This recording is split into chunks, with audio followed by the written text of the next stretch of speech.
Late last night, country music legend Dolly Parton sat alone under the soft glow of a dressing room vanity mirror and spoke words that stunned fans around the world. I spent most of my life hating myself.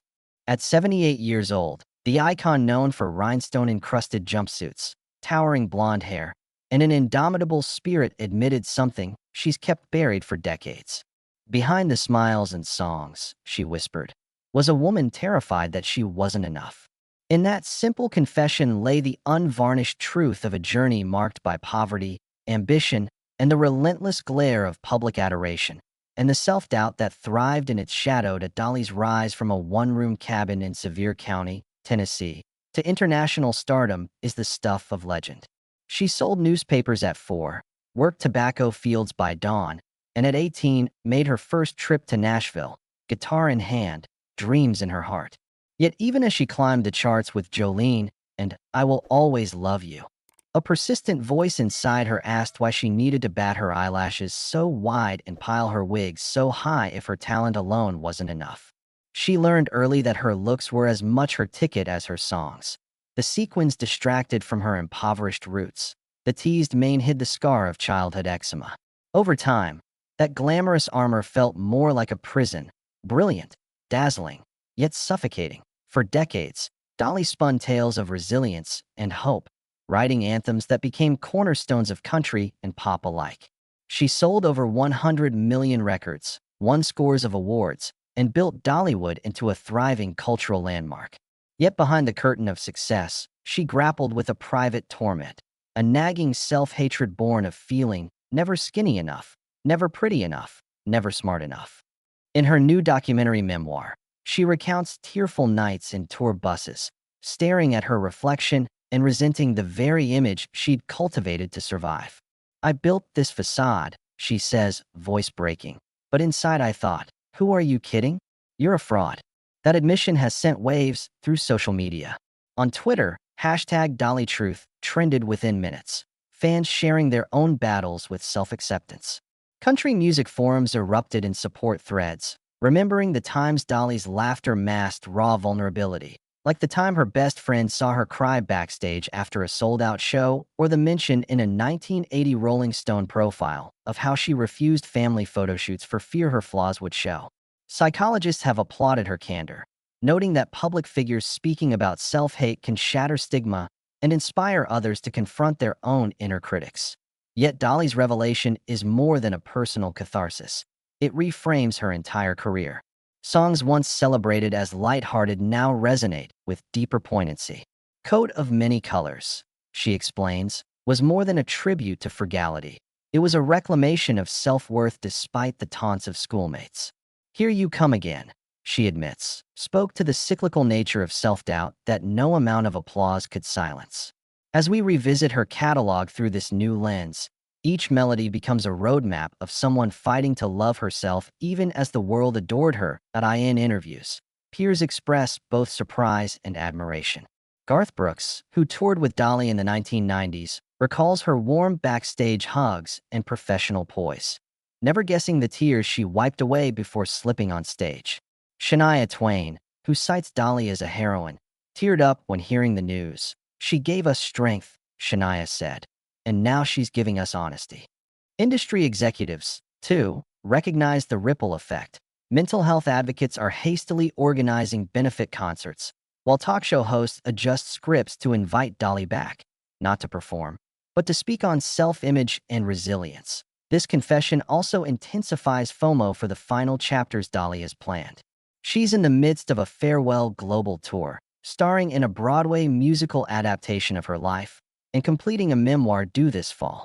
Fans fear missing out on the chance to see her live, to bear witness to her truth, and to tell her, face to face, you deserve love.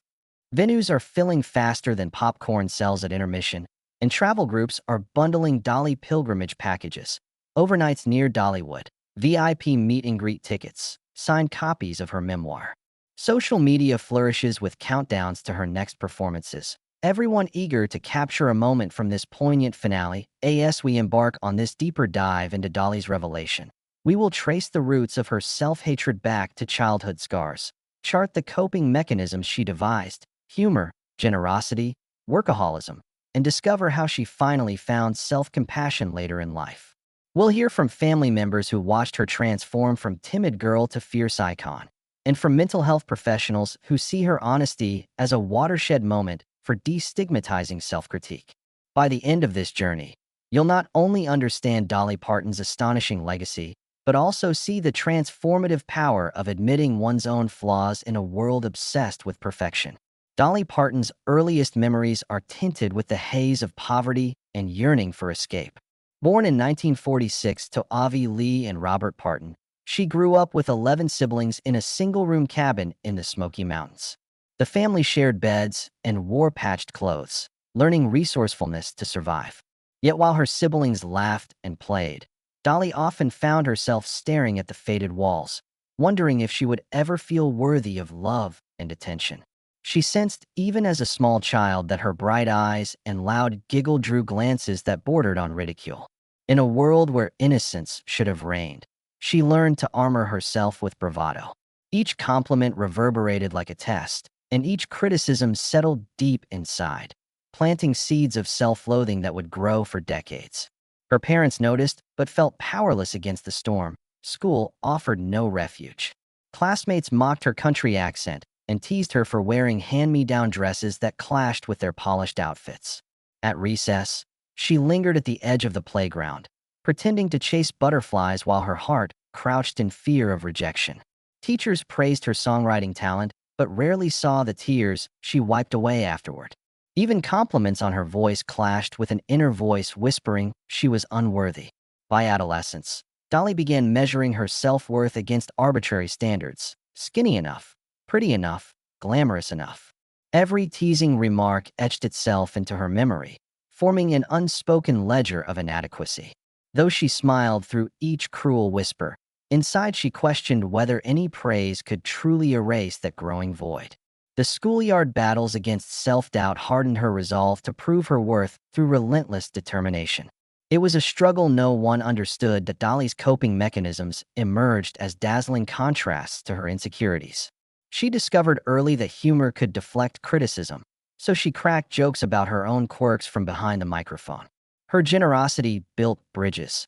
She handed out hot biscuits backstage, lent friends money they never had to return, and donated to relief efforts in her hometown. Those acts of kindness became shields against her private despair. At the same time, she perfected her stage persona: towering hair, flamboyant jumpsuits, and a southern drawl sharpened for maximum charm. Each rhinestone sparkled like armor. Each witty remark became a shield deflecting suspicion of weakness. She worked tirelessly, pouring her heart into songwriting and tireless touring, believing that achievement could drown out the voice of self-hate. But beneath every standing ovation, the self-doubt lingered, awaiting the lights to fade and the applause to end. Relentlessly, though, when Dolly arrived in Nashville, she carried both hope and apprehension. She entered radio contests at WSM, singing blind so audiences listened to her voice rather than judging her appearance. Winning little prizes taught her that talent could momentarily eclipse her doubts, but the sting of reruns played on TV revealed every flutter of anxiety on her face. She became a workaholic, signing contracts, sketching new melodies late into the night, and memorizing lyrics until her throat bled. Every ticket sold felt like validation, yet she pressed onward, booking weekend shows in small towns to quell the emptiness that followed headline performance. Her schedule kept her occupied, but at a cost. Exhaustion deepened her insecurities. Even as she collaborated with Porter Wagoner and wrote chart-topping hits, the ache to be enough never subsided, driving her to push herself farther into her craft. Into her 70s, Dolly's confession signals a pivotal turn. She recounts how endless applause lost its luster when the spotlight dimmed, leaving her grappling with restless nights and panic attacks. In therapy sessions, she learned that her childhood scars still echoed in adult anxieties, triggered by review deadlines, ticket quotas, and media scrutiny. To soothe the turmoil, she embraced mindfulness, practicing meditation between sound checks and leaning on close friends who reminded her of her intrinsic worth. She also found solace in faith, writing gospel-inspired verses that spoke to self-forgiveness and grace. Now, she faces her most daring performance yet, dismantling the facade she built over decades. It hurts, she confesses, voice trembling, to admit I hated myself. But I need to be free. By voicing these truths, Dolly transforms her legacy, not simply as an icon of resilience, but as a beacon, always. Behind the spotlight and roaring applause, Dolly's insecurities followed her through every stage door and dressing room, looming like silent shadows in her mind. In her 20s and 30s, when she topped the charts with smash hits and duet before millions, the same voice that demanded more sparkle, more volume, more control, whispered under every standing ovation. Not enough. She channeled that turmoil into her work ethic, booking back-to-back shows so swiftly that exhaustion blurred her memories of home. She wrote songs at dawn in hotel rooms, fingers dizzy on the fretboard, convinced that another million records sold would finally quiet the doubts simmering in her chest. Yet with every new achievement, the question bounced back louder. Who are you kidding? By her 40s, Dolly recognized the patterns, but felt trapped in a cycle she did not know how to break. She recalls one winter night on tour in Chicago, waking in her hotel room to find her eyelids painted and her voice booming to crowds she barely saw through fogged breath. Her mirror reflection showed a star, but inside she felt hollow. Panic swelled in her throat as she wrestled with a rising sense of disconnection. Her public identity had outpaced her private self. That moment triggered her first true reckoning. She checked out of the tour early, canceled a week of concerts, and called her manager. I need a break, or I'll break apart. That hiatus became her lifeline.